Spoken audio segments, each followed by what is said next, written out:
for joining me for the Plant Yourself podcast. I'm your host, Howie Jacobson. Today, I have the great pleasure of talking to my friend Charlie Morris, who is a documentary filmmaker who is self-taught and kind of jumped into this without funding or experience or credentials, and has made some really important films that have actually changed the world. Two of his films have affected how zoning and development happens in our neighborhood here in the Triangle of North Carolina, around Umstead State Park, and also Bowlin Creek in Carborough, North Carolina.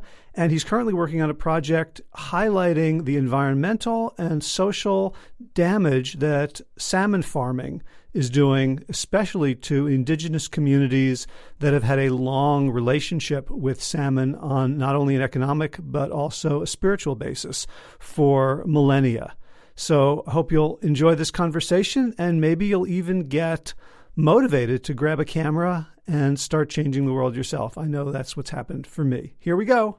Charlie Morris, welcome to the Plant Yourself podcast. Thanks, Howie. I'm glad to be here. Yeah, I'm glad we're finally getting a chance to have a public conversation. We've had many delightful private ones, and and a lot of them have been about pretty depressing topics. So it's a testament to your spirit that I enjoy talking to you. Yes, that is a good point. Yes, they have been pretty depressing topics to those on the outside looking in. Yeah, they're like, why do you spend so much time thinking about all these impossible objectives? But I don't know, it's what keeps me going. So yeah, tell us a little bit about, your background and trajectory and the sorts of things that have interested you. Probably around, 2015, I suddenly decided that I wanted to start editing videos. I never thought I'd be filming or anything like that. But then, I just started playing around with cameras and video equipment. And next thing I know, I had put together this short little thing about a woodworker, and I couldn't find anyone else to edit it. So I edited it. And then a friend of mine saw it, and he at the time was a filmmaker. And he said, Charlie, I would like to hire you for a project. And the next thing I knew, I was filming inside of a medium security prison. And I was in a room with about 15 to 20 inmates and about 15 puppies. And it was a Puppies in Prisons pilot program and in North Carolina. And it was great. But that first day I was super nervous. There weren't any guards with us. We were just in this great big open room, just me and two women and 15 puppies and 15 medium security prison inmates. And but anyway, so that's where I started. And then I found I really liked the documentary style of just filming and interacting with people and getting to hear their stories. And then every project I did after that just kind of grew on that enjoyment. And then I really found myself settling into the niche of environmental causes and social justice causes. So that's most of what I've worked on. I can go into more detail, but that's kind of like where I started. Yeah. So I was struck by 2015, you go, hey, I think I'd like to do videos. I'd like to edit video. Did you have any background? Where the hell did that come from?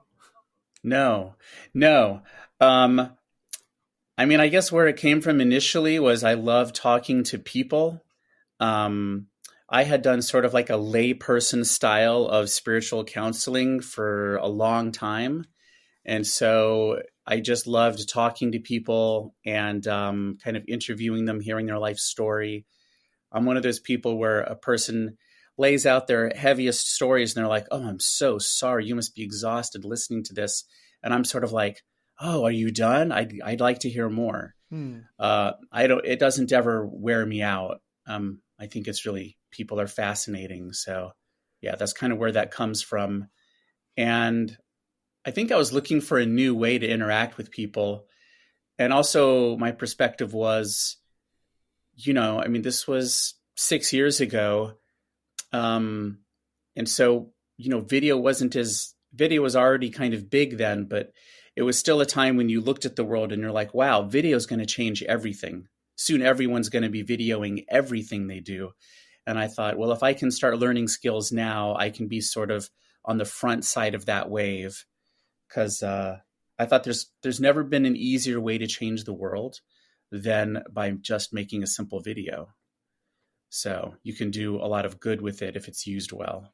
See, it's funny because I've been podcasting weekly since maybe 2013, and I've often thought like video would be fun, and then I think like podcasting is so much easier to just deal with audio. It's way cheaper. Oh, yeah. It's easier. There's much less to schlep around, and there's the learning curve isn't so stark. Like the difference between good audio and amazing audio is something most people can't hear. Yeah. But the difference between good video Right. and amazing video is what everybody's an expert in, even if you don't know what it is. How did you think about like even just like the cost, like just use your smartphone or a DSLR, or like how did you just think about, oh, I'm going to start doing video and I'm going to do it strategically, or did you? Yeah, I started off with a flip cam. Some people remember those from like 2000 and yeah. You push I started down off in and the USB stick pops out and you can stick it in your computer. Yeah, they came out around like 2008 and 2009. That's when I very first started shooting video, but then I didn't start editing stuff until like 2015 is when I got serious. So yeah, I had a flip cam. I started messing around with GoPros. I never really did much on my phone. And then I was a photographer first, and I found out that my camera could shoot video mode. And I was like, oh, what does this button do? And it was a Nikon DSLR that could do video. And I was like, oh my gosh, I can shoot like a really cheap looking film. And so that's where I started. And I shot like one award-winning film completely on a really inexpensive Nikon DSLR. And, people were like, wow, we love what you did with the camera, but it was by no means a fancy camera. I didn't have, balancing equipment and levelers and all that kind of stuff. I just handheld, freehand shot everything, and it just worked out. So, no, I had no idea what I was doing. And I realized very early on that if I waited until I had all the right equipment, I would be waiting for years, and way too many stories would pass me by. And so I was like, screw it. It's ridiculous to wait for that. I've seen amazing documentary films shot by high schoolers on their cell phones with terrible sound, and I've never forgotten those films. And I thought, well, I can do that then with this clunky Nikon. And so that's what I did. Yeah. I still shoot with it today, though I also now have an older Panasonic GH4, which by today's standards is a pretty old camera, but it's a classic. So, yeah. So then how do you figure out, maybe being a photographer helped you, but how do you figure out like what to point at? Like I'm like, oh, I want to make videos. And then I'm standing there with the camera and I'm going like, nothing's happening, or I don't know, or there's too many things happening.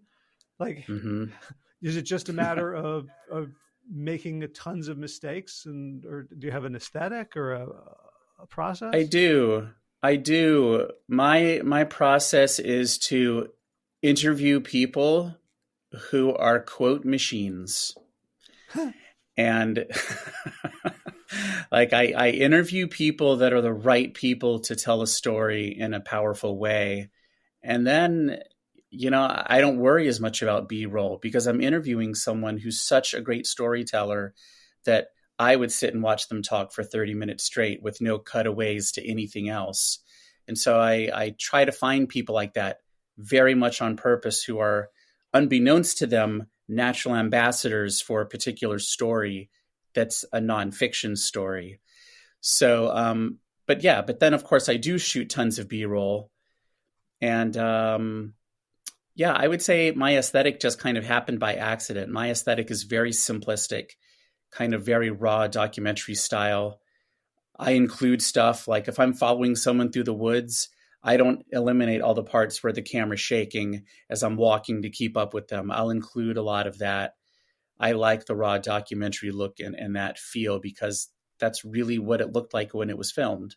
So I don't do a lot of polish. Mm-hmm. Yeah, I always hope I'm capturing a story where the quality of the story greatly surpasses the quality of the video content. I mean, the video look or the audio listen. So where people don't even pay attention to those things. They're just like, wow, what this person in front of this camera is talking about is really important. And they forget about the rest. Mm-hmm. That's what I try to go for. So if suddenly somebody bankrolled you with millions, what would change about your style? The only thing I would change is that's a great question. The only thing I would change is I would get a camera that does a much better job of auto tracking and auto focusing on someone's face, because the cameras that I have really suck at that. And so when I'm trying to follow someone I shoot outside a lot while people are in motion. And so as I'm trying to track them with my camera and they're like turning their head and pointing at things and maybe bending down and picking up rocks or sticks, because we're always doing nature stuff, it's really hard for me to manually focus and keep them tight in focus. And I've had to cut out a lot of shots that just because they were out of focus. Gotcha. And that's frustrating. So that's what I would do. You don't need a millionaire. You need like a 900 air. Yeah. I really don't need much at all. I've got two crappy cameras that do that really well. I've got a Sony, was it A1E or something, or ZV1? Sony the ZV1. Mirrorless is incredible focus, and then a Rebel SL2. It's got some sort of funny, that was like a $600 camera. Right. Yeah, it doesn't take much now. Yeah. It really doesn't. Yeah. I mean, a lot of people just do audio like on their cell phones. I mean, as long as you've got it in the right place and you're in the right space, wall-wise or space-wise, you can still get passable sound. Mm-hmm. So, yeah. So I know I wouldn't change much. All I would do is if I had $1 million, I wouldn't have to worry about grant funding and chasing grants, which I am terrible at, to fund all the nonprofit work I do, because it's all nonprofit pretty much. And I would just go to all the places where I know I need to film to keep following a story. That would be awesome to be unrestricted like that. Yeah. So one of the things you said was that it's gotten easier and easier and more people are posting video. That's a problem too, right? Like in terms of attention and in terms of what, we could say like this is sort of a TikTok generation. Like you're making really boring stuff, right? Without a jump cut every 8 seconds or 2 seconds or 5 frames per second. Right. Usually it's 3 seconds is the kind of what I've noticed. When I watch videos, I actually can't help it. I always count how long it is between each cut to a different camera angle or doing something with the view. And usually it's 3 seconds. No, I don't.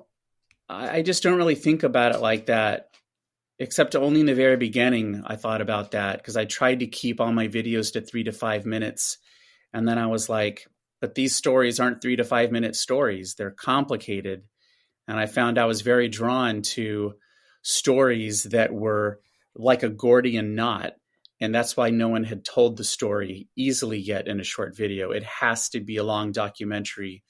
And so what I like to say is I make videos about information dense topics, and I make them available to the layperson to understand. That's sort of my focus. And I just figure I'm always making a movie for one person. That's always my goal. My goal is to make a film that one strategically placed individual, a policymaker, someone with a ton of money. Sorry. That's okay. We love dogs here. So I think She will calm down. Yeah, so my goal is to make a film for one person in hopes that that one really important decision maker will see it and go, oh my gosh, I have the ability to change something here. I'm in a position to do that.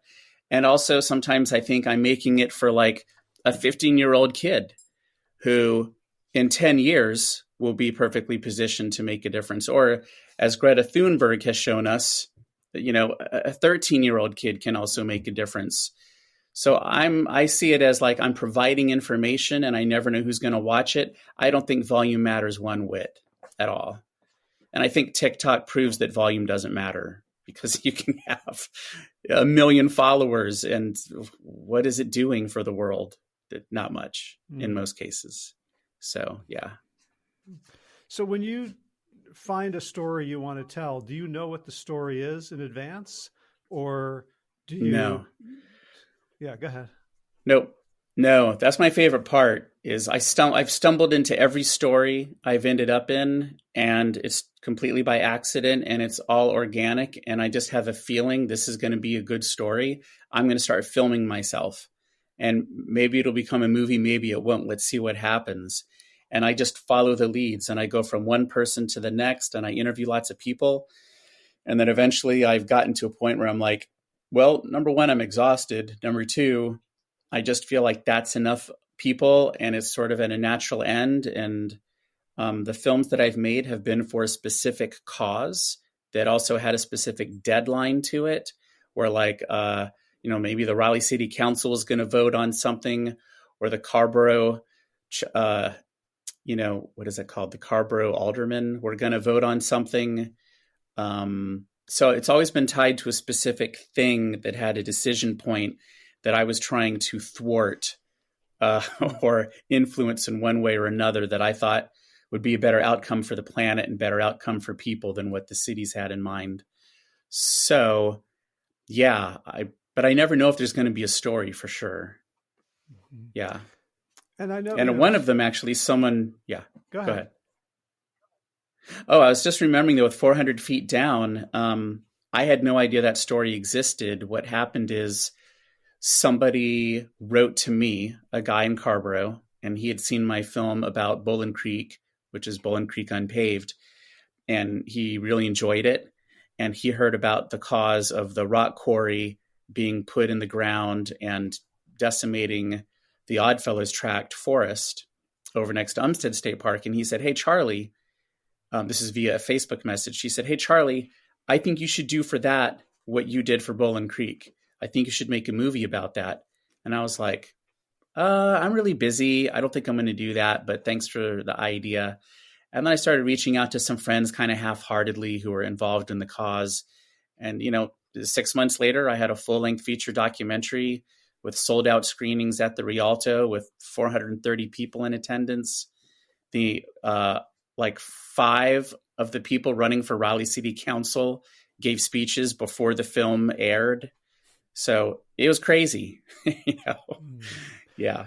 So I'm not exactly sure where that is. I think Bowling Creek ended up getting sold and developed. Like, are you chronicling losses mostly? No, the film actually had a really positive impact on local politics. It really slowed the role of the Carborough aldermen with kind of their perspective, like, we can pave through these woods. It's fine. There's no resistance to this. And the film actually garnered a ton of resistance to it. And then what happened is the aldermen were kind of like, crap, now people are paying attention. Now we can't just do it. Now we have to sit and wait until they quit paying attention. But the cutting that happened was by a private landowner who owned land sort of in the center of, the Bowling Forest area. And he, very much in spite to environmentalists, decided to clear cut his land. And, most people are pretty sure. And I spoke with this gentleman myself. We had a confrontation at one point. And pretty much he let me know that he was cutting the forest because he just felt like it. Uh-huh. Were you filming this? So I did film a lot of the clear cutting that happened, actually, but it was after my film. Did you film the confrontation? No, no, I did not. Uh-huh. No. Um, yeah. So neither of us would have looked good in that video. So, um, um, yeah, it was just so upsetting that this guy, you could tell he just wanted to cut down the forest because he was basically flexing his muscles. He's just like, this is what I want to do. And damn you environmentalists, you tree huggers, you're annoying me. And I'm going to cut the trees so you don't have to worry about trying to save them. But that forest is now growing back pretty quickly. It could still be sold to developers. We don't know what'll happen to it. But the paving down along the creek is still completely on hold. And the town of Carborough has not done anything into that area besides what you saw in my film. So though the clear cut was not great, it's the trails are coming back, the trees are coming back. I've walked through that area lots of times, and it's really nice to see it regrowing so quickly. Oh, so am I chronicling losses? No, I definitely don't think I'm chronicling losses. I'm not the patron filmmaker of lost causes, but it does kind of feel like it's definitely an uphill battle. But I pretty much, honestly, if I think something is really a lost cause, I don't get involved with it. Just because my time on the earth is short, and I want to put my energy towards projects where I really feel like the film is a call to action that could actually have an impact. I don't want to make a film just for the sake of making a film. Documentaries that just document something that happened already, they kind of bore me. And I'm just like, well, but that doesn't move us forward. That's just the past. And anyway, that's just my feeling about what I want to put my energy into. I still watch documentaries about the past, but I wouldn't make one. So I want you to talk to my friend Josh for a minute. So Josh. Oh, he's here? No. Oh, he's going to be listening. Okay. In fact, I'll send him the audio, so he'll listen 3 weeks before this airs. Right. He's a business partner of mine. He lives in the bayou of South Louisiana, and oh wow, he's in his mid-40s, and he shows me on a map the land that no longer exists, like the places he used to go, the fishing camps, the recreational areas, like the Mississippi, the Delta is with all the levees, and then there's no more silt to build up the land with global warming and sea level rise. The Gulf of Mexico is like, and he really wants to, and he's got a drone, and he's learning how to use it. And I feel feels really strongly about telling the story, even though like he said, like it's not savable.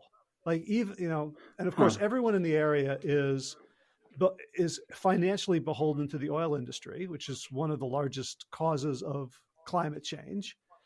Right. And yet he feels like compelled to tell the story, even though like from your definition, it kind of is like a lost cause. Like it's not coming back, and there's no way to reverse what's happening. Do you have thoughts for him on, like? Yeah. I wouldn't think that was a lost cause at all, because even if you're down there documenting the, I'm trying to get my terms here. Not accretion is when land accumulates. Whatever the one is, where the land attrition, I'll just go with that term. Even if you're just documenting the attrition and the pull away of the native soils, I assume through all the increased flooding and things like that and deforestation, even if it might be too late, to cause someone to go, hey, we need to stop this from happening in this area, it can be a canary in the coal mine story for another place where maybe it can help another place not have to go through that, I think that sounds like a pretty valuable story. And also, there's a lot that goes with the name recognition. I mean, people hear about the Louisiana bayous around the whole planet. It's a famous ecosystem, and it's linked to places that people popularize in culture, New Orleans, all that stuff. So I think people would be pretty interested to see what's happening there. So then they could, if they live in similar ecosystems around the globe, they can be like, oh, wait, it's not that bad yet here. Maybe there's still time to save it here. So that's how I would turn that story. Thank you. Yeah. I think that'd be really interesting. He'll enjoy that. Maybe he'll want to reach out to you for.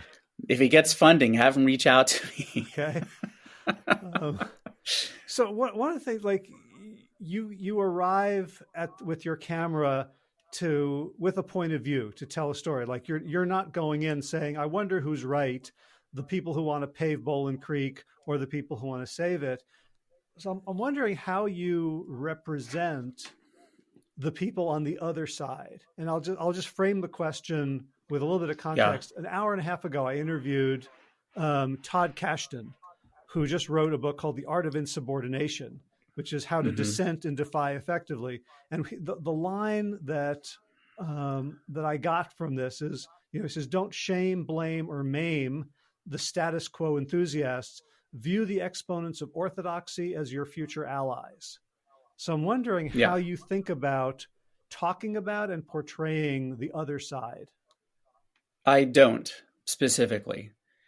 I thought long and hard about it when I was making. I always get tripped up on what was my first film, because like I made my first thing from the prison system, and I was like, that's my first movie. But then when I look back on it, it was such an amateur editing attempt that I'm like, no, that's not my first movie. This is now my first movie. But when I look back across all the things that I made, the first time I really had a position piece was Bowling Creek Unpaved. And so there was a lot of discussion in here in my head as to, like, there was a lot of things that some of the members on the Carborough Board of Aldermen did that was unethical, immoral, and unjust. And I thought, if I put this in the movie and everyone hears about it, that person who is on the Board of Aldermen would be in a lot of hot water. So should I say it? Because it's good for the cause. But like, honestly, the stuff that I knew was so bad and damaging to that person that I was like, I don't want to be a part of that. Like, how can I tell the truth without shaming somebody? And I just thought, there's so much, like, all we're permeated with all the time is the voices of progress telling us progress is good under all circumstances, no matter what happens.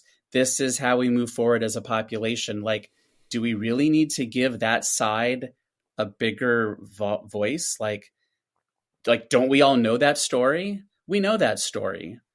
And so I just thought, I don't need to waste my time informing people about what the deep-pocketed corporations think. Anyone can tell us what that is. They think build it, cut it, destroy it, sell it. We already know that story. That's a narrative that we all grew up with. I'm trying to help tell a different narrative of integration, wholeness, togetherness, community, looking forward to a future where we all have a place to enjoy and be and have clean air and clean water. So I just don't see a point in every film I've made. Sometimes I've had the corporations message me and say, hey, when are you going to interview us? I'm like, I'm not, because we already know your story. So, so you're not platforming them, and you're also not shaming them. Right. I try to go to great aims to not make it like, this is the bad guys. Here's their faces. Make sure you dislike them.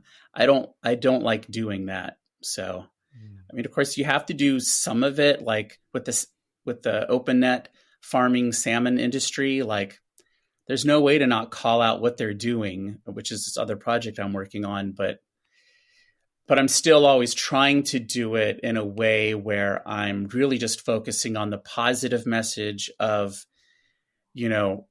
working on the informing the consumer side, like the people that buy the salmon that these corporations grow. I'm trying to focus on informing them just about the dangers of the practice. And I don't want to drag the owners of the company through the mud in order to do that, because they're people too. And I don't want things I create associated with defaming someone's character, because character assassination is still character assassination. And I just don't feel good about it. So I try to not go there. Mm. So I want to talk about the Salmon project, but first, you mentioned that you're looking for quote machines, natural ambassadors, storytellers. Having done a whole bunch of interviews, do you feel like you understand better what makes someone good at that? Yeah. Yes. I mean, you know, when I was filming for my Salmon Folk Films project, which is still underway, I flew all the way to Vancouver Island to meet people who had flown all the way from Norway. And I was embedded with this group of activist performers who were touring on Vancouver Island. And I was with them for I was with 3 different people for about 7 to 8 days. And the deal is I would interview them. Well, once I got there and I met them, it turned out they all hated being interviewed. And I was sure that they would be like the quote machines that I needed them to be. But like they said straight up, like within the first 10 minutes of me filming, each of them individually said, "Hey, could you turn the camera off? I'm really not comfortable talking in front of the camera." And so I turned off the camera and I tried to keep a smile on my face. And I just thought, I am so screwed. Like I will have no footage because the stars of the show do not want me to have my camera on. What am I going to do? I just traveled all these miles and they don't want to be in front of the camera. So I've been surprised at some people's just absolute hesitancy to sit in front of a camera.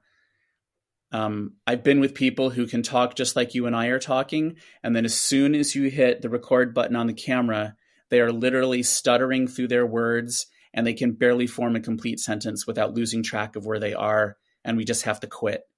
Some people have so much fear of being filmed, they cannot do it. So that's why I talk to people a lot first, like on the phone or via video. And I really make sure that they're the type of person that will be able to be cozy with the camera rolling. I also do a lot to put people at ease. One of the reasons why if I had $1 million, I wouldn't get great big cameras is because if you set a tiny little GoPro stacked up on a couple books facing your subject and just put a little field microphone on the table on a t-shirt, to absorb shock so the vibration won't go in, they'll forget the camera's even there. Mm. And that is a huge help. It's a massive help because when you've got the great big camera in someone's face, you can see them looking at you and then looking at the camera and going back and forth because they're not sure where to look. And you can feel their fear and they're aware, I'm on a camera. I'm in front of a camera right now. I better get this right. So that's one of my favorite things is just to run around with the GoPro with the field mic plugged into it. And I've just got this tiny little thing and I'll hold it down at my belly and I'll just kind of aim it around and I'm just kind of holding the mic. No one's afraid of talking to a microphone. And I've gotten some of my best footage that way because people just forget it's there. They know it's there, but they forget after like 30 seconds and we're just talking. Mm. So I get a lot of interesting angles that way. So I don't know if that answered your question or it answered fully or not. It answered half of my question. Which I didn't know what the question was until I asked it. But so you're talking about just sort of the ability to make words comfortably. But now, I'm also curious about rhetorically. Like there's, like I'm very comfortable speaking, and I don't know that I would necessarily say the right words in the right order, bring in the right metaphors. Like the people who you call like the quote machines. Or the storyteller that you can watch. I don't think anyone's ever accused me of being like, I could just stare at you for hours. Like that's a compliment I've never heard. Right. So I'm wondering like what, and specifically the people who are really good at that, is it something that you think other people can learn or is it just they've been naturally graced with it? No, I don't think it's something you have to learn at all. You just have to do your homework. Like, for example, when I was doing my project for 400 Feet Down, it had one of the angles of attack that I chose was we need to focus on if they got the ability to mine and clear cut this forest, when they start hitting the bedrock, what kind of shock waves will emit from that, and will it damage nearby homes? Because there's a home right next to this proposed quarry. And so I could have, for example, just interviewed a geologist and gotten their opinion about this. But the geologist isn't who I interviewed because they don't have skin in the game. They're dispassionate. It's just a topic of study for them. So instead, I interviewed the people that live in the house and how, I talked to them about how they will feel when there's blasting happening 200, 300 feet from their back door, and then I could pull in other facts as I wanted about, damage occurring to houses in close proximity to mines. But so that's what I focus on, is who has the most skin in the game, who has the most at stake, who is ready to go and shout from the rooftops about this. That's who you need to interview.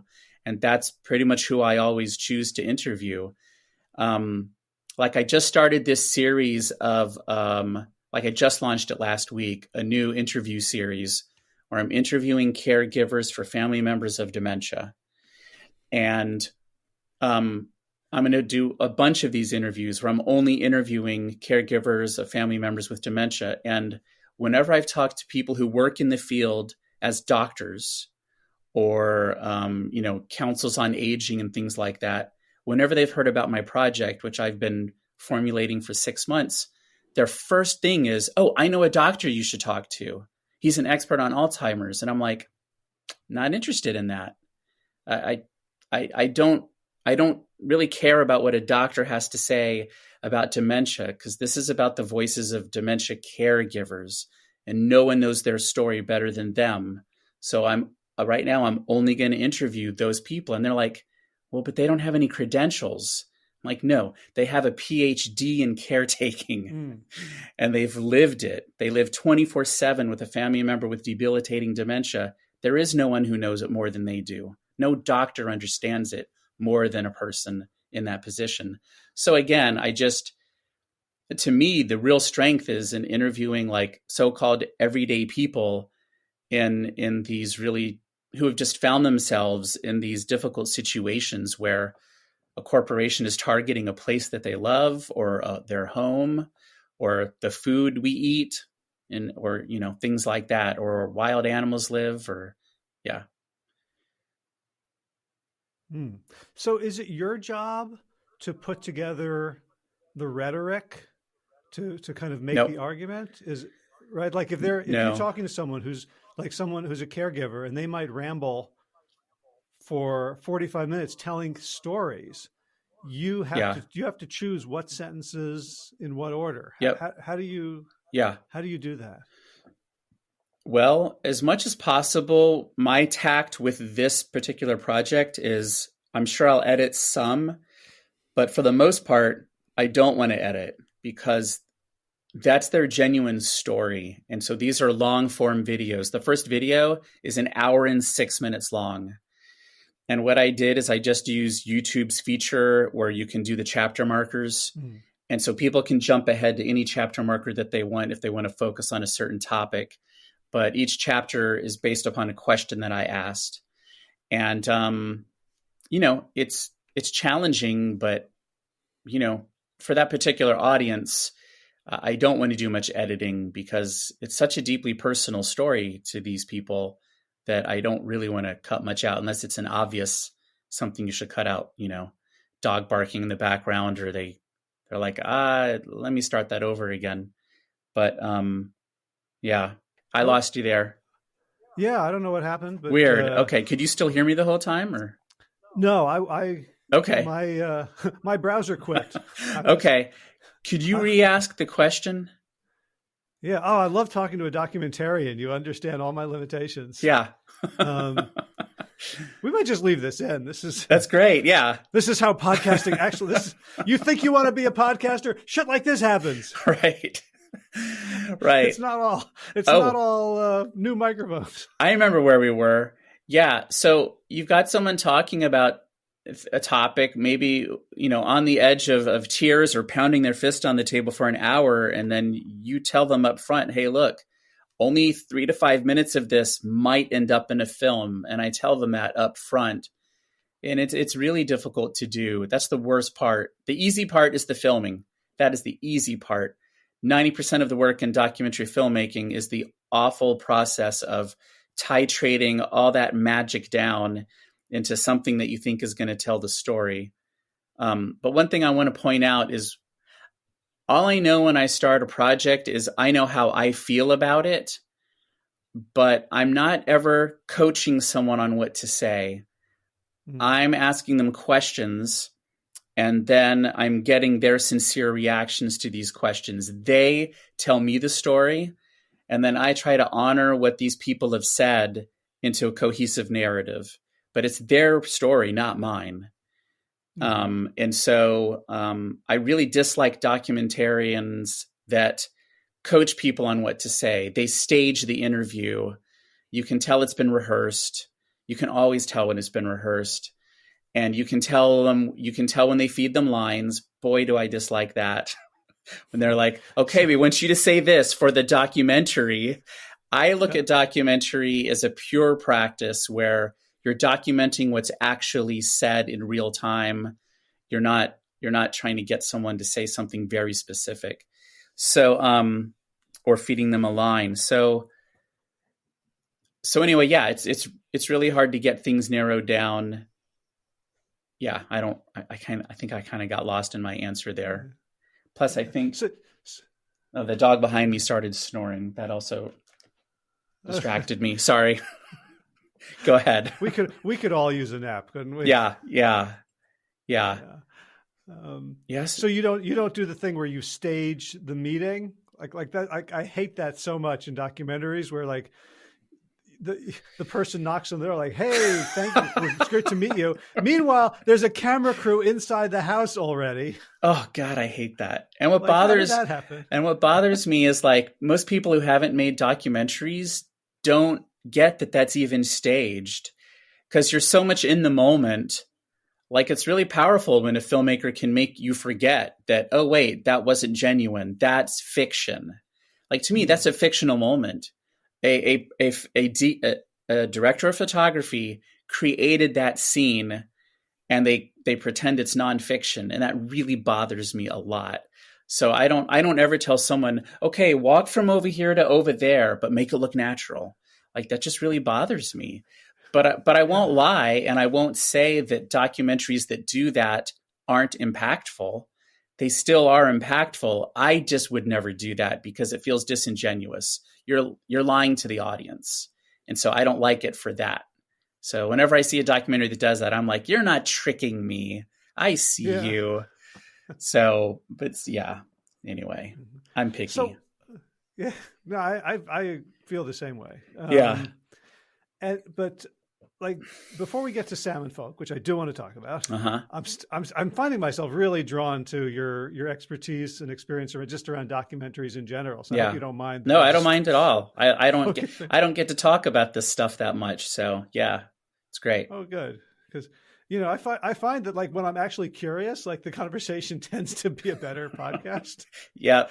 Like, exactly. Okay, here's another thing I got to talk about. So you got 30 hours of film. Like how the hell do you have it all transcribed and time coded? Do you make notes while how do you set it up so that it's even humanly possible? Yeah. So it took me years to learn how to use transcripts. I actually started off not using them.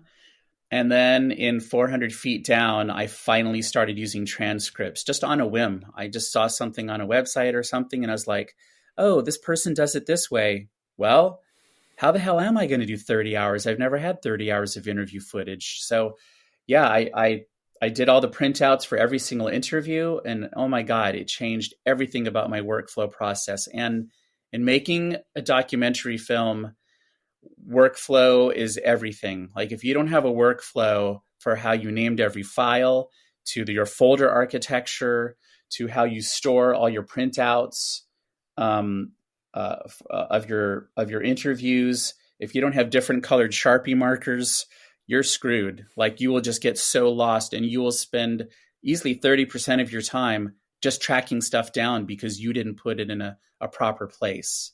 So yeah, that was my process, was starting off with that. Like I got a huge 10 by 6 piece of lumber, like really thin plywood, and put it up against my wall.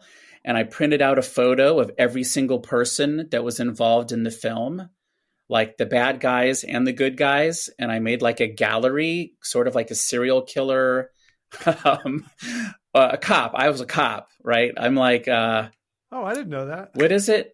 What's one of those cop shows, NCISU or whatever? I don't know. Uh-huh. Anyway, so I did the thing where I even like put the pins in it, and I took the yarn and like made all the connection points.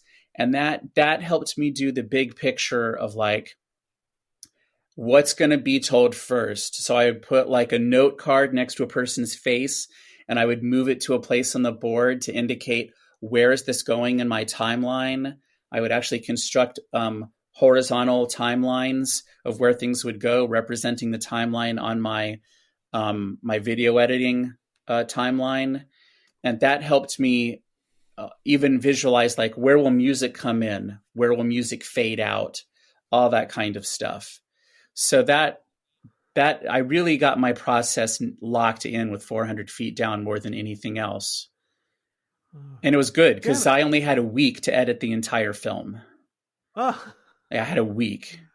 I guess that kind of constraint teaches you methodology. Yeah. In the last 3 days before it premiered, I slept for about 6 hours. I did nothing but edit content, edit video for 3 days straight with about 6 hours of sleep. I nearly fainted at the premiere because I was so exhausted and worn out.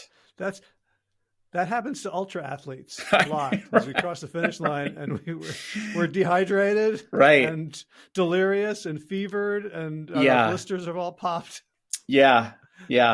Fun stuff. Yeah, but that's my process. Go ahead. I was all set to ask you about Salmon Folk, but then you mentioned music. So I find that like good movie music, I don't even notice generally. Yeah. Like unless it's some sort of like sweeping, amazing score, but generally like in a documentary, if I notice the music, it's because it's bad.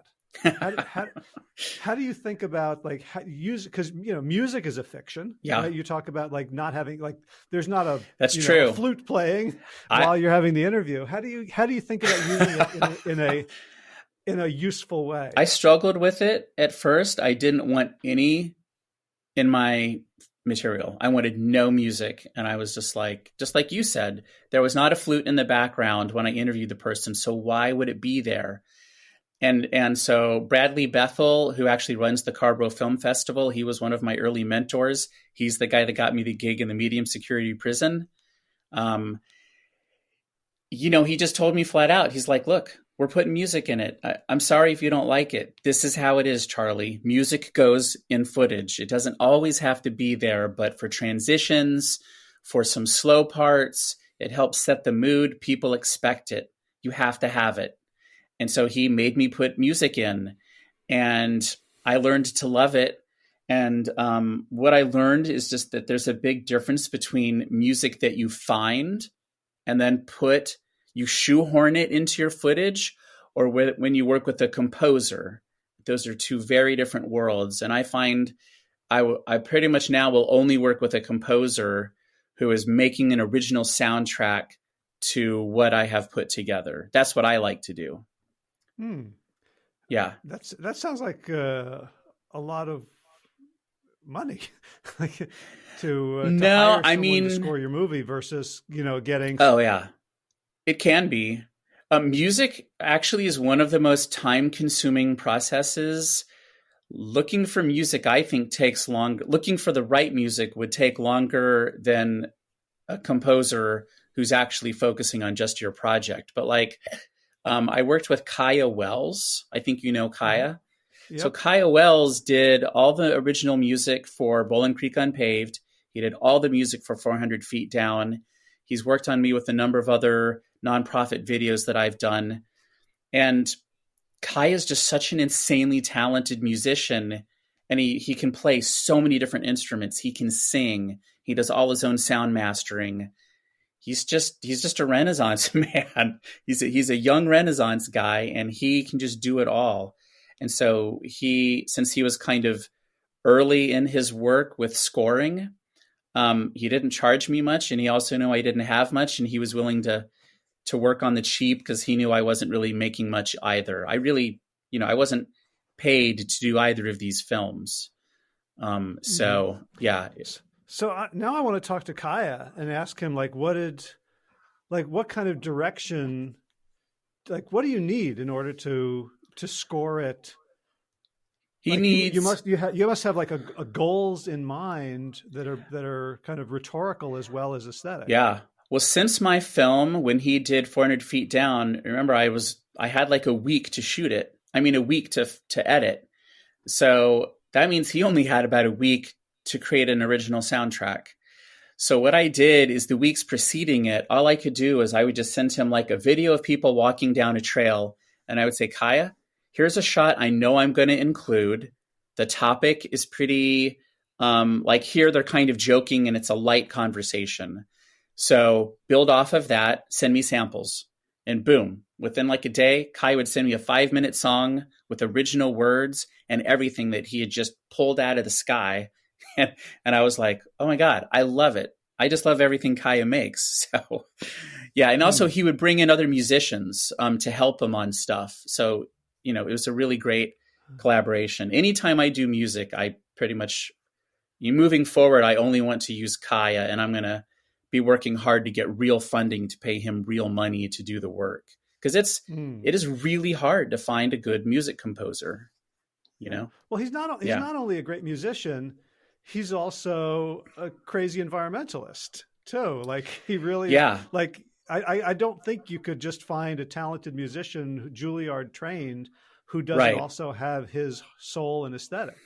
Right. Absolutely. I feel like it's got to be someone who like for 400 Feet Down, one of the days that I filmed, Kaya came with me. We put GoPros on our heads and we swam in Crabtree Creek.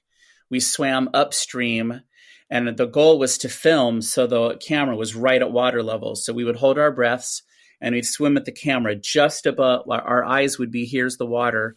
And we were slowly swimming downstream. And at one point, these like tiny little muskrat, super cute little creatures came swimming out. And Kaya, because he's such a nature guy, he like saw them way ahead of time, and he like gave me hand signals, and he's like, shh. He's like doing all that. And I was like, what is it? And he's like, quiet, come this way. And so we like slowly went through the water, and the little muskrats like swam right past the camera, where like Kai and I were like within 2 feet. They didn't even see us. And I was just like, wow, only with Kaya would that have happened. And so then he's writing music later on that day for like that scene. So yeah, Kaya, I definitely think that you're pointing to something that I hadn't thought of really until you said it, is that, yeah, having someone who's invested in the material makes a big difference. And, Kaya hikes in Bullen Forest, and, maybe he didn't always go to the Oddfellows tract or mountain bike there, but, he spent some time in the creek there, and he believes in not turning a forest into a 400-foot deep hole in the ground that will never recover. So, yeah. All right, so let's talk about salmon folk. So yes. maybe just introduce the issue. So the issue is that something like 90% of the salmon that is consumed worldwide comes from open net farmed salmon. And these open net salmon farms are located around the world within a certain latitude above and below the equator line. And wherever these fish farms are located, they decimate the local wild seafood populations and ecosystems. And a lot of times where these places are located, for example, in the Pacific Northwest along Vancouver Island, they're placed in locations where it's unseeded. That's UNCEDED, unceded indigenous lands. So, Mm. so you end up with these Norwegian fish farm owned companies getting permission from the Canadian government to put their polluting, wildlife decimating fish farms in the waters that belong to the local indigenous peoples. And then it kills off the salmon runs that they have been nourishing and being in community with for 10,000 years, or more. And then all of a sudden, in the last 30 years, they've seen the wild salmon populations in certain rivers where the fish farms are sited right at the mouth of the river where the wild salmon swim by. Sometimes they're seeing returns in the single digits where it used to be hundreds of thousands to a million going up a river, every season. So you're looking at basically extinction level impacts into these ecosystems that, you're affecting everything, people on the land, and what I like to call other than human persons who have lived in the water and thrived for, way longer than humans have been here. So, yeah. Gotcha. So I guess there's some areas where I'm not quite following. So when you say farmed salmon, I think about like someplace in Minnesota or Kansas, like inland, where they've just built these lagoons, thrown the fish in, dump them full of food and antibiotics, and then when they kill them, they add food coloring to their food, so they look pink instead of gray. But this sounds like something else. This sounds like salmon farms in areas where wild salmon also live, like oceans and rivers. Yeah, you can think of a salmon farm literally like a tea bag, a massive tea bag that can hold sometimes 500,000 or more salmon in a tea bag, and it's in the water. It has cages around it to keep it from predators or to keep the fish from swimming away. And basically, just like the way a tea bag discolors the water around it, that's sort of what happens. All these salmon are trapped in this space together in the open ocean, but it's not normally the open ocean. What I mean by open ocean is it's in a harbor or a bay because they don't do well with waves. The cages will bust apart in waves. So they have to put them in calmer places, like the mouths of rivers and stuff like that. And so just like the tea bag, you see the discoloration happening. When you have all these salmon together, the disease transfer rate goes through the roof because it's an abnormal environment. So disease transmission accelerates rapidly, and basically all this stuff goes out into the water, and it infiltrates and kills off the local wild creatures that are living in the area. Not just wild salmon, it affects lots of populations. And then what the salmon farm owners do is they go, oh no, there's too much disease in our farmed salmon tea bag. So now we're going to dump a whole bunch of chemicals in the water. And of course, those chemicals not only then go into the bodies of the humans that will eventually eat these poor salmon, these farmed salmon, but most of the stuff washes out and goes into the ocean, which then kills off other creatures that are not resistant to it. For example, basically they pour a huge concentration of stuff that is like peroxide right into the ocean. They just pour it right into these salmon farm nets, thinking that it'll kill off some of the stuff that's attached to the salmon. But there are actually some land-based salmon farms that they're trying to bring online to try to get away from the bad optics of what's happening in the ocean, because they can't hide the fact that these fish farms are horrific for the ecosystem. There's no way to hide it. So they're like, well, we'll move them on land. It'll be a closed containment system. They're called RIS, Recirculating Aquaculture System. And they claim that it's zero waste, it's green, and so forth. I still feel like, RAS is a stopgap measure, sort of, but in the end, it's going to end up being no cleaner. And honestly, I just see the salmon as a very noble creature. And I feel like taking a salmon and treating it the way humans have to treat it is so subhuman that it shouldn't be allowed. So I just think that salmon shouldn't be farmed, period, in any industrial sense. So before we get to the documentary itself, as consumers, a lot of my listeners don't eat any animal products whatsoever. right. But, they have friends and family who might. Are there, like, how can you tell, like, what do we need to change in our buying and consumption patterns to not contribute to the problem?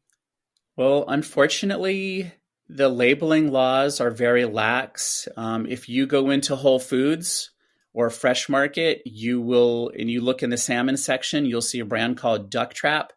Duck Trap is made by Maui, which is pretty much the largest fish farm company on the planet out of Norway. And they were recently taken to court for a misleading labeling practices, and they lost the case. But they haven't changed the labeling. It's still the same. So what does it say? Oh, it'll say it's wild. It'll say it's sustainable. It'll say it's like hand raised, blah, blah, blah. It's just, there's just no enforcement behind any of this stuff. They got slapped, I think, with a very minimal fine that they just had in their, oh, see, now I'm talking bad about the bad guys. You caught me. I'm not Mr. Perfect. We haven't. I mean, there's a difference between the facts and we're not shaming. Like they're being good capitalists. Right? Yeah, within the laws. Yeah, but in terms of like how to know what you're really eating, the only way to know is to ask your butcher, who will be the person that orders the salmon product, to say, can you please give me a list of your suppliers? And then you go home and you Google them yourself. And pretty much the deal is, anything from Bristol Bay, because fish farms are not allowed in Alaska. But that's where most of the wild salmon are caught, is in Bristol Bay, Alaska. It's one of the last healthy salmon runs on the entire planet, sadly. But it's also being overfished. If you asked a lot of First Nations groups and indigenous peoples in that part of the world who aren't involved in that fishery, they'll tell you that fishery is being overfished. So, I mean, I just don't think there's a great way to eat salmon right now. I think that people should quit eating salmon and wait a while. I think the best way to do it, actually, if I was to eat salmon, is I would look for an indigenous group that is running a fishery, because they know their river better than anybody. And there's a lot of, I learned about this after Seaspiracy came out. And I was pretty moved by the message of Seaspiracy, just stop eating any, seafood. But the thing is you can sustainably run a fishery, but I feel like it's got to be done right. But great big commercial fishery fleets, I don't necessarily think they're the ones to do it. So this guy reached out to me and he's like, hey, I've worked with a lot of native fisheries and indigenous fisheries around Vancouver Island, and they absolutely know how to run it sustainably. People should be buying from these people. And I Googled the heck out of it, and I asked a whole bunch of people, and I was like, yeah, I would love to support an indigenous-led group that makes their living off of fishing a river that their people have been fishing on for 10,000 years. That makes sense to me. I don't like it when corporations from other countries get to go into a fishery and say, well, this is ours now. So, and we have the bigger boat, so we'll get all the fish out of it. So that's what I would say, is try to find a local sustainably sourced, indigenous group that's running a fishery. I think that's probably your best bet. So a lot of people won't like that answer if they're listening, but they're probably working for a bigger company. Well, or they won't like the answer because they think we should not be eating fish at all. Yeah. Oh, yeah. I mean, that's true. I'm just operating within, I mean, I eat fish maybe once a year. So in general, I can live without fish. Absolutely. Yeah. So, Right. yeah. And there's also like indigenous communities have been fishing a salmon run for 10,000 years because they haven't been enmeshed in the capitalist imperatives of growth, that they've been fishing it for Yes. themselves. I'm not convinced, I'm not convinced that any group can fully honor, like, I'm looking at your list of speakers, and you have, philosophers and storytellers and poets Yeah. and Yeah. chief of the Namgis Nation, and someone from the Mamtagila Nation. like Right. it's a relational aesthetic, as you talked about, like the more Yeah. than human world.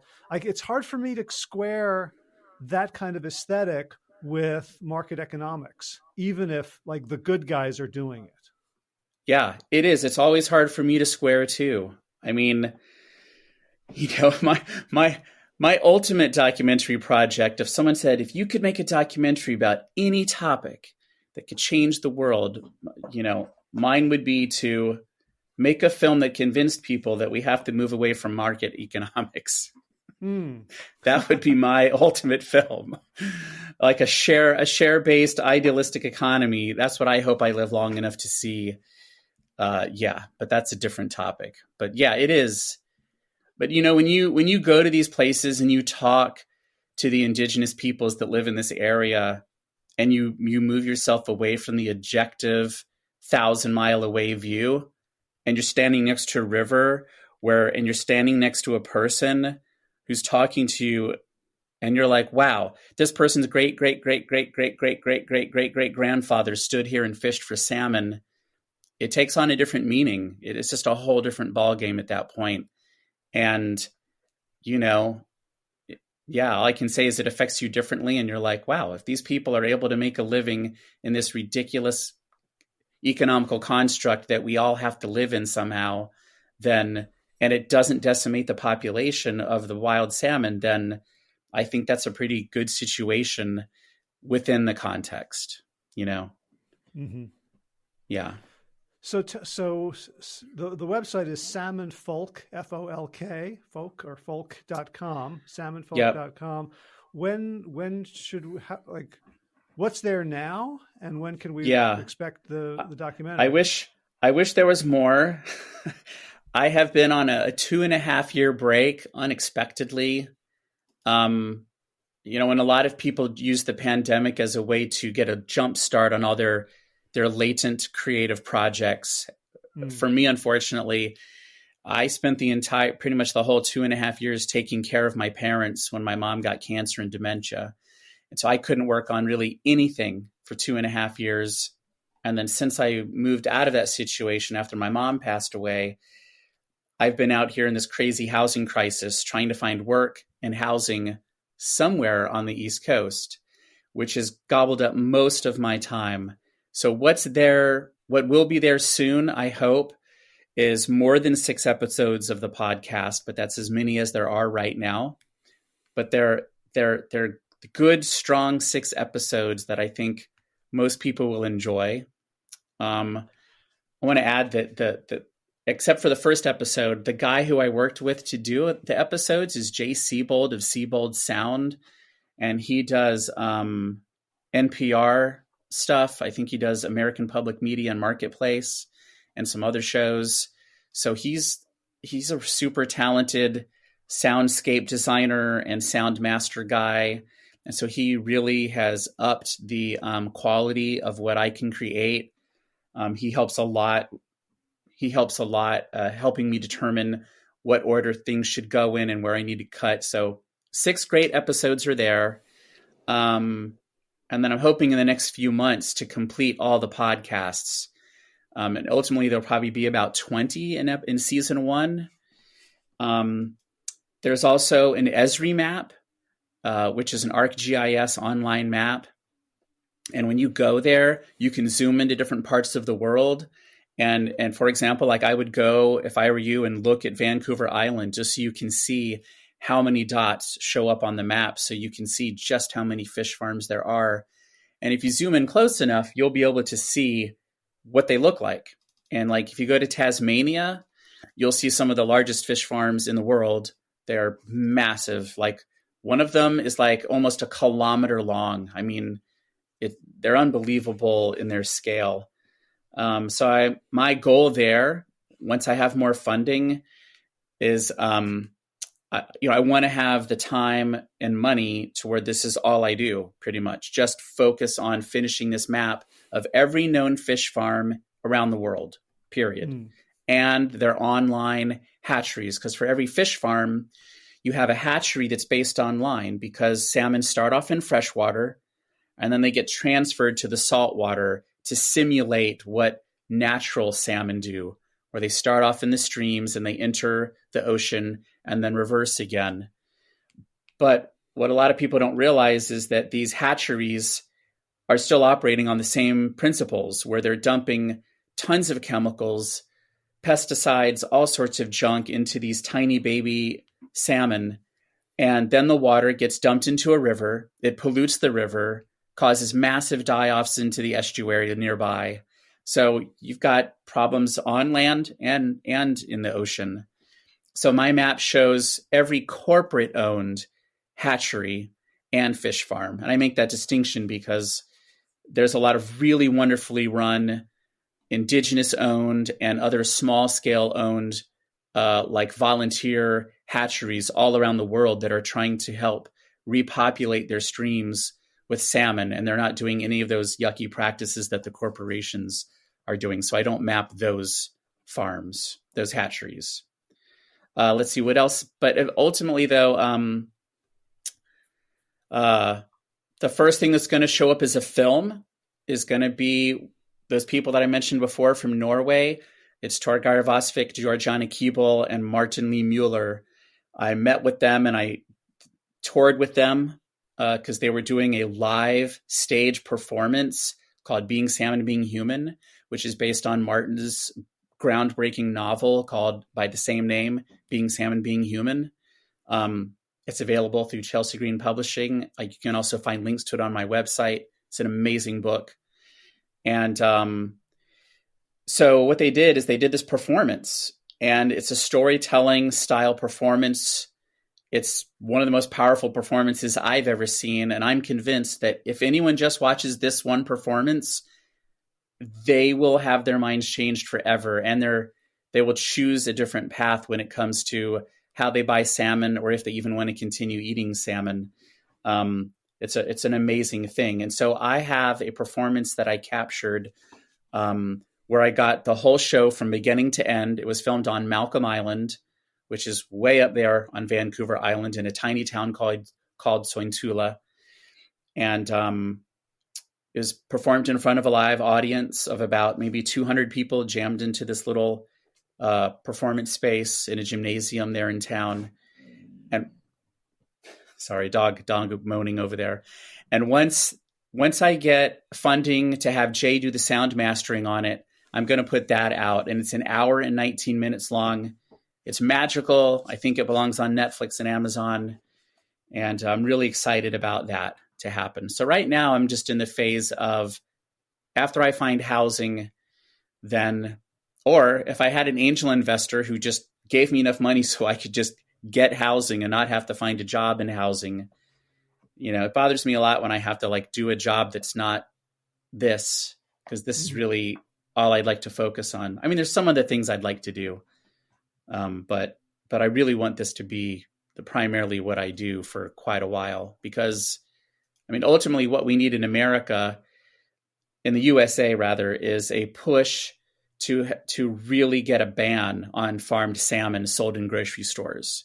That's the ultimate goal for me, is to have that happen. So, then people won't even have to worry about being informed on the topic. They won't have to worry about, is the salmon I'm about to buy at a restaurant or at Whole Foods, is it sustainable or not?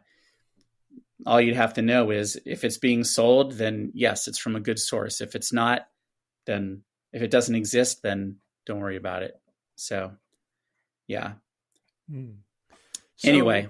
Yeah. So let's let's put out into the universe that someone with deep pockets is listening or watching this. Yes. How do they reach you? Just through salmonfolk.com. I have a contact page. I believe I got my phone number there. And Salmon. I've also got an Instagram channel. I do still have a GoFundMe up as well. And I actually have technically a fiscal sponsor, which means if someone did make a great big contribution to what I'm doing, then I would be able to, it would be tax deductible through a nonprofit. And so there's that benefit as well. Okay, cool. So I'm not seeing a contact. I see a feedback form. Oh, I'm sorry. Yes, the feedback form. Did I not have a contact page? I don't have a. I don't see it. I see about, and you've got links to the two films, and then Salmon Folk Films at Gmail, and that's it. Salmon Folk Films at Gmail. Okay, so /crew. So I'll put a link to that. Awesome. Is there a link to the GoFundMe on this website? On my front page, you'll see I actually have Patreon. and a gotcha. GoFundMe. All right, so we'll send everybody to salmonfolk.com. Yeah. And great. Cool. Well, Charlie, thank you so much. I mean, Howard, it's good to get the deeper story of the stuff, because I see what you're working on very photographically, like a snapshot of like, I'm doing this, I'm doing that. It was great to kind of get an arc of this journey that you're on. And it's a lot of fun. It's very satisfying stuff. I'm just really looking forward to having this ungrounded chapter of my life over. And when I finally can get a place and get locked in, the first thing I'm eager to do is set up my desktop editing machine and just get to work and start cranking. Like, I've already pre-recorded 10 podcast episodes, and I've already printed out the transcripts. I know exactly how they're going to go. I'm just waiting to have time to pursue funding so I can, Jay's over in LA. He's just waiting to hear from me to get going. So, I can't wait to get back at it. So, well, if you only did something useful like trade derivatives, you'd have plenty of money. People keep telling me, Charlie, just do crypto. You'll be rich in a month. Oh. I'm like, oh yeah, just really hurt the environment. No, I'm not going to do that. I'm lucky in that I see the whole thing as a giant Ponzi scheme. So I don't even have to choose between, obscene wealth and environmental destruction. Right. I'm like, no, this is no good in any universe. Yeah. All right. Well, I really appreciate your time, Howard. It's been lovely to be interviewed, and I can't wait to see how it comes out, and can't wait to share it. Yeah. I'll let you know when it's published, and thank your puppies for their they're very well behaved. Very well behaved. Okay. All right. And keep this browser open so that everything uploads. And great. Okay, I'll do that. Yeah. Have you ever had someone close it by accident and then the whole thing is gone? No, it's still the thing saves it on your drive, so you can always go to like Riverside /upload, and it'll continue. I have had people that I had to chase for like a week. Like, please open your browser again. Oh yeah. I see. It says recording now. Okay, got it. Okay. When all right. So when we finish recording, it looks like within like 8 seconds you'll be fully uploaded, because you don't have shit internet like I do. Right. And okay. You'll even get confetti. Oh wow, that's nice. So you'll get a psychological reward. You'll get a cookie, and I can feel the serotonin. I can feel it. It's building up. All right, great, Howard. Do I hit leave studio now? Yeah, I'll stop the recording, and then we can so we can say our private goodbye. All right, you can check out the links to everything we talked about, and maybe if you want to get involved, help Charlie with some fundraising, or find out more about his projects, or get inspired to do some of your own at plantyourself.com/515. Again, this is a pre-recorded outro, so I have no idea what's going on in the garden or in my movement protocols, but let's hope they're all good, and I'll talk to you again next week. All right, time for thanks. Thanks to Will Ridenauer for allowing me to use his beautiful song Sabali Dawn, The Dance of Peace. You can find more of Will's music at his website, willridenauer.com. And of course, thanks to all of you Plant Yourself podcast patrons. Kim Harrison, Lynn McClellan, Brittany Porter, Dominic Maurer, Barbara Whitney, Tammy Black, Amy Good, Amanda Hatherley, Mary Jane Wheeler, Ellen Kennelly, Melissa Cobb, Rachel Behrens, Tina Scharf, Tina Ahern, Jen Filkanovsky, David Bizek, The Mysterious Michelle X, Elsbeth Feldman, Leah Stoller, Alan Christensen, Colleen Peck, Michelle Landry, Josina, Sarah Durkis, Kelly Cameron, Janet Selby, Claire Adams, Tom Franzek, Jeanette Bennett, Gila Sert, David Donahue, Blair Cyber, Dorona Vizov, Gio and Carolyn Argentati, Jody Friesner, Misha Rosen, Michael Warbeck, Aviva Lael, Alicia Lemus, Val Linneman, Nick Harper, Bandana Chawley, Molly Levine, The Inscrutable Harry R., Susan Laverty, The Panda Vegan, Craig Kovic, Adam Scharf, Karen Burry, Heather Morgan, Nigel Davies, Marion Blum, Teresa Koppel, Julian Watkins, Breed O'Connell, Sharon Hirschman, Linda Ayad, Holm Hedegaard, Isa Tuzinwa, Connie Hainline, Aaron Greer, Alicia Davis, Heather O'Connor, Carolyn Jensen, Sherry Olakoski of Plant Powered for Health, Karen Smith, Scott Morani, Karen and Joe Crabtree, Kirby Burton, Teresa Carell, Kevin McCauley, Elizabeth Rothschild, Ann Jesse, Cheryl Dwyer, Jenny Hazelton, Peter W. Evans, Dennis Bird, Darby Kelly, Laurie Fanny, Linnea Lundquist, Emily Iconelli, Levy Wallach, Rosamund McAtee, Dan Picorni, Stephen Leenan, Patty DiMartino, Mike and Donna Kartz, Deanne Bishop, Bilberry Elf, Marjorie Lewis, Tricia Adams, Nancy Sheldon, Lindsay Bayshore, Gunmarit Hagan, Tracy Gullidge, Laura Heaton, Meg from Mama Says, Stacey Stokes, Ben Savage, Michael Kay, David Hughes, Connie Rogers, Claire England, Sally Robertson, Param Ganchi, Amy Daly, Brian Tourville, Mark Jeffrey Johnson, Josie Dempsey, Karen Schmidt, Pamela Hayden, Emily Perryman, Allison Corbett, Richard Stone, Lauren Vaught of Edible Musings, Aaron Hasty, Sean Owen, Sagar Naik, Erica Piedra, Danielle Roberts, Michael Lushton, Sarah Johnson, Catherine Floyd, for your generous support of the podcast. That's it for now. As always, be well, my friends.